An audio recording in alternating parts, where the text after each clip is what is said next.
Hello and welcome. My name is Carsten Lützen. I'm a Scrum Master and Agile Coach. Today I'll share another liberating structure. If you like these videos, please subscribe and share. That would be awesome.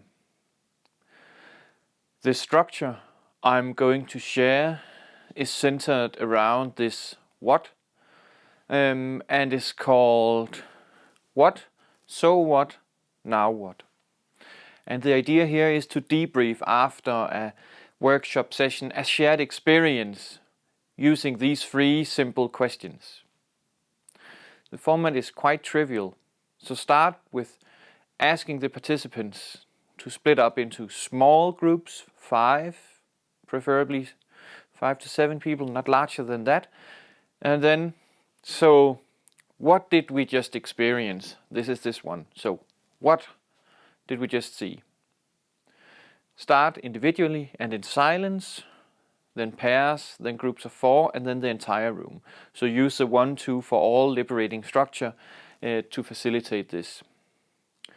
Then when we have done that, and we have this common understanding of what happened, then next thing is to ask, so what? Again, start individually, then in pairs and in groups of 4 or similar, to make sure that everybody has the time to think and form their own opinion before sharing it to the group.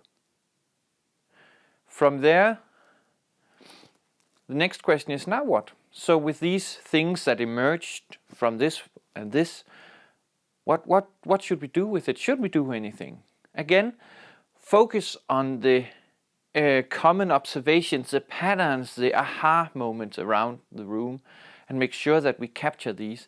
And in the same way, start individually, then in pairs, then in groups of 4, and to bubble it up, to have the entire room all in one discussion in the end, sharing the learnings, the outcomes, the interesting things, the interesting factors of success, for instance.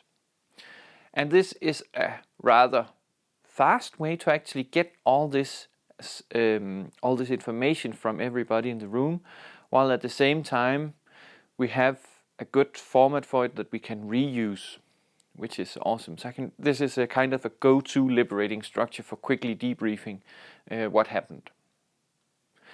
I'm looking forward to hear how you have used this or are going to use this, because it's awesome. And then, as always, comments, questions, ideas, or feedback are more than welcome, and please share and subscribe. And then have a nice day.